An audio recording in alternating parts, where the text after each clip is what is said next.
Ghaziabad police के जाबाज constable की हत्या करने वाला कादिर चढ़ा अब उत्तर प्रदेश पुलिस के हाथ। अब योगी आदित्यनाथ करेंगे इसका इलाज।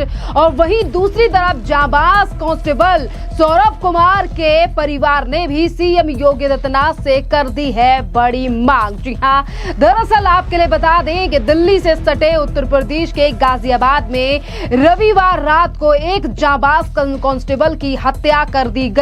और यहां पर जाबाज कांस्टेबल की हत्या करने वाला कोई और नहीं बल्कि चोर और अपराधी कादिर था, जिसे पकड़ने के लिए उत्तर प्रदेश पुलिस के जवान यहां पर पहुंचे थे और कांस्टेबल सौरभ कुमार भी मौजूद थे। और सौरभ कुमार ने जैसे ही पकड़ा इस अपराधी कादिर को, उसने वैसे ही मचा दिया हल्ला और भराई भीड़ ने कर दी पत्थरबाजी और बाइक पर आए दो लोगों ने गोली मार दी और तब फरार हो गया अपराधी कादिर।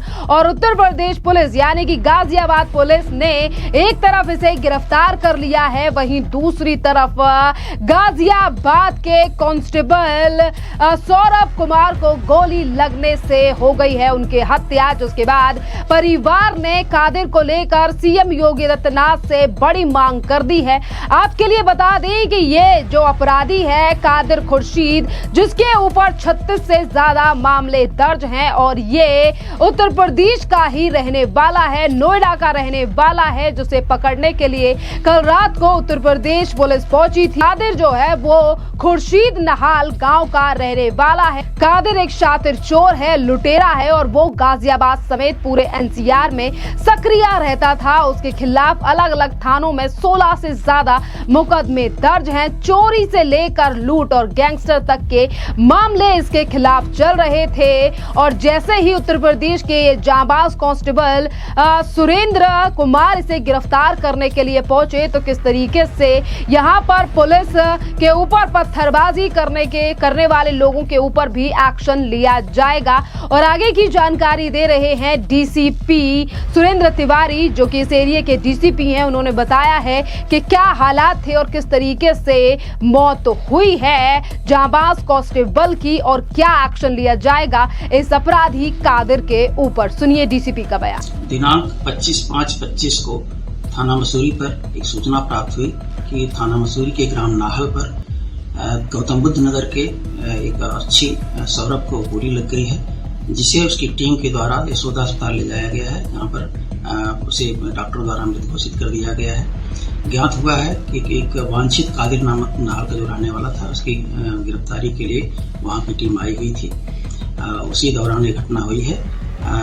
इसमें थाना फेज 3 गौतम बुद्ध नगर के उप निरीक्षक सचिन द्वारा एक तहरीर प्रदान की गई थाना मसूरी पर। समुचित धाराओं में उसके अनुसार अभियोग प्रचित कर लिया गया है। अन्य वैधानिक कार्रवाई की जाए। देखिए, आपने सुना कि किस तरीके से और किस चालाकी से ये अब यानी कि जो कादिर है वो किस तरीके से भाग गया और फिर उसे उत्तर प्रदेश पुलिस के द्वारा कर लिया गया है। सिविल ड्रेस में मौजूद पुलिस कादिर को घर से लेकर बाहर निकली ही थी कि उसने शोर मचाना शुरू कर दिया और जोर जोर से चिल्लाने लगा। और कादिर की आवाज सुनकर कुछ उसके साथी वहां पहुंच गए और पथराव कर दिया और बदमाशों ने फायरिंग भी कर दी। आपके लिए बता दें कि इस तरीके के लोगों के खिलाफ पहले से ही सीएम योगी आदित्यनाथ की उत्तर प्रदेश में जीरो टॉलरेंस की नीति है। और अब उत्तर प्रदेश की पुलिस, ये जो स्क्रीन पर आप तस्वीर देख रहे हैं, इस अपराधी के ऊपर अब लिया जाएगा बड़ा एक्शन। जिस तरीके से कांस्टेबल के सिर पर गोली मारकर हत्या कर दी गई है और जैसे ही कांस्टेबल जमीन पर गिरा उसे पुलिस तो एक तरफ अपने साथ ले गई, पर वहां खड़े हुए लोगों ने मदद नहीं की। और आपके लिए बता दें कि जिस तरीके से कांस्टेबल की मौत हुई है, जिसको लेकर हड़कंप तो इलाके में पैसे ही मच गया है, पर अब अपराधियों की भी खैर नहीं, क्योंकि एक एक करके इनके ऊपर सीएम योगी आदित्यनाथ की सरकार और पुलिस अब बड़ा डंडा चलाने वाली है। और हो सकता है कि आगे चलकर बुलडोजर एक्शन भी इस अपराधी के घर पर हो जाए, क्योंकि सीएम योगी आदित्यनाथ की सरकार और प्रशासन इसी तरीके से काम करती है। और यहाँ पर तो एक एक जांबाज कांस्टेबल की हत्या कर दी गई है।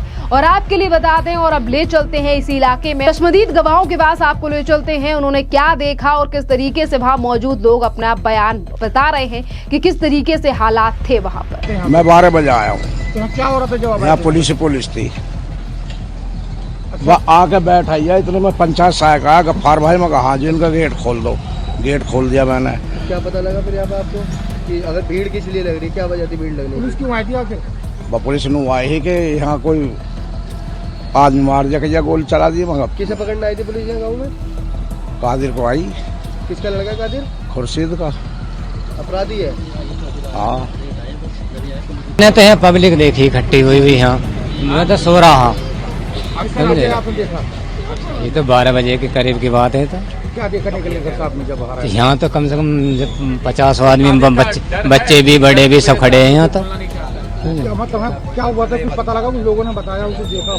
बस इनका मोटरसाइकिल पर आए 3 जने और इनमें गोली चली है। इनका इसका लग गई गोली। इनका अपना ही पता नहीं चला किसने, क्या हुआ उसमें। किसको पकड़ने आया कुछ पता लगा? हैं किसको पकड़ने आया कुछ पता लगा था? तो ये तमाम इसकी भी जानकारी ना, किसको आए पकड़ना किसको ना आए। आप गांव में रहते हैं, आपके पड़ोस में घर है बिल्कुल, तब भी आपको नहीं पता लगा कि गोली चली? नहीं तो हम बाद में आए हैं यहाँ। जब तक तो सारा काम यहाँ होगा, हम तो बाद में निकले हैं। जब अब सड़क पर पड़ा हुआ था वो? हाँ यहीं पड़ा हुआ है। 2 और है उसके साथ में, है उसके साथ के है। मोटरसाइकिल पे आए थे वो लोग? हाँ 3 मोटरसाइकिल पे है। तो देखिए, आपने चश्मदीद गवाहों का बयान सुना है। उन्होंने सीधे तौर पर बताया है कि लोग बात मराए, किस तरीके से वहां पर हल्ला हो रहा था। बात यहां पर अगर देखिए तेज तर्रार कांस्टेबल सौरभ की जाए तो वो कल ही का 3 बजे अपनी पत्नी को ये कहकर लौटे थे कि मैं शाम तक वापस आ जाऊंगा। शामली के बदेऊ गांव के रहने वाले सौरभ 2016 में पुलिस में भर्ती हुए थे। पहली पोस्टिंग उनकी नोएडा में ही रही और पहले SSP की टीम में थे। कमिश्नरेट बनने के बाद उन्हें SOG टीम में शामिल किया गया। 3 साल पहले उनकी शादी हुई थी सेक्टर 122 में। वो पत्नी के साथ रह रहे थे और सौरभ की मौत से पुलिस भी काफी ज्यादा सन्न है और गमजाद है। पुलिस की गिनती यानी कि सौरभ की गिनती तेज तर्रार पुलिस कर्मियों में होती थी। अपने कार्य को लेकर वो कई बार सम्मानित भी हो चुके थे और उनके जाने से उनकी पत्नी अब काफी ज्यादा, उनके हालात जो हैं वो काफी ज्यादा गंभीर हैं और इसी की पत्नी और वहीं दूसरी तरफ मां भी काफी ज्यादा होश में नहीं है। और इस बात की जानकारी खुद परिवार के लोगों ने की है और इसी के साथ सीएम योगी आदित्यनाथ से भी बड़ी मांग करते हुए सौरभ तिवारी के पिता ने मांग की है और वहीं उनके जो और रिश्तेदार हैं उनका बयान भी है। उत्तम कुमार जी, जो लड़का आपका जो गाजियाबाद में घटना हुई है, की मौत हुई है गोली से, बदमाशों से लोहा लेते हुए, तो क्या कहना चाहते हैं आप? बच्चों को शहीद का दर्जा मिलना चाहिए जी। और बच्चा हमारी आर्थिक मदद करता था, वो मदद होनी चाहिए। तो सौरभ पर कितने भाई बहन थे? 2 जी। कब ये पुलिस में भर्ती हुआ था? 2016 में। तो आप सरकार से आप क्या चाहते हो? जैसे उसने बदमाशों के साथ लोहा लिया है, गोली से उसकी मौत हो गई है बदमाशों द्वारा। सरकार उनके घर पर बुलडोजर चला, जैसे योगी सरकार का बदमाशों पर। हाँ जी, योगी सरकार इस काम को करके दिखाओगी, करेंगे। हम भी मांग कर रहे हैं उनसे, सब जनता मांग कर रही है। तो आप यही चाहते हो कि बदमाशों का सफाया हो? सफाया हो जाए।